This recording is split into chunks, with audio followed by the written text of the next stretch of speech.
നിങ്ങൾ വാങ്ങുന്ന ഒരു പ്രോജക്റ്റ് റെറയിൽ രജിസ്റ്റേർഡ് ആണോ എന്നുള്ളത് നമുക്ക് എങ്ങനെ തിരിച്ചറിയാം?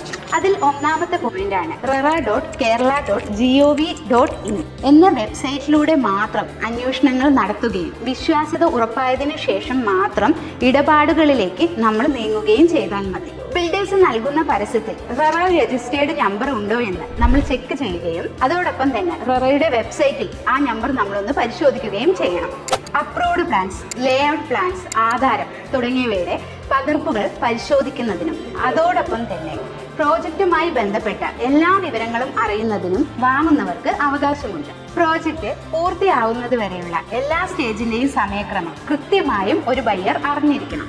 റെറ എഗ്രിമെന്റ് കാലാവധിക്കുള്ളിൽ പ്രോജക്റ്റ് കംപ്ലീറ്റ് ആയിട്ടില്ലെങ്കിൽ അതിന്റെ നഷ്ടപരിഹാരം ബിൽഡർ നൽകണം. ബിൽഡേഴ്സിനെ പോലെ തന്നെ വാങ്ങുന്ന ആളുകളും ഉത്തരവാദിത്വം കാണിക്കണം. അതായത് എഗ്രിമെന്റ് പ്രകാരമുള്ള തുക കൃത്യമായി നൽകണം. കാലതാമസം വന്നാൽ അതിന് പലിശ നൽകേണ്ടി വരും. പ്രോജക്റ്റുമായി ബന്ധപ്പെട്ട പൊതുസ്ഥലങ്ങൾ സംരക്ഷിക്കുന്നതിനായിട്ട് വാങ്ങുന്നയാൾ അവരുടെ അസോസിയേഷനിൽ മെമ്പർഷിപ്പ് എടുക്കണം. ഒക്യുപ്പൻസി സർട്ടിഫിക്കറ്റ് ലഭിച്ച് 2 മാസത്തിനുള്ളിൽ തീറാധാര രജിസ്ട്രേഷൻ നടത്താൻ വാങ്ങുന്നവർ നിർബന്ധമായും ശ്രദ്ധിക്കണം.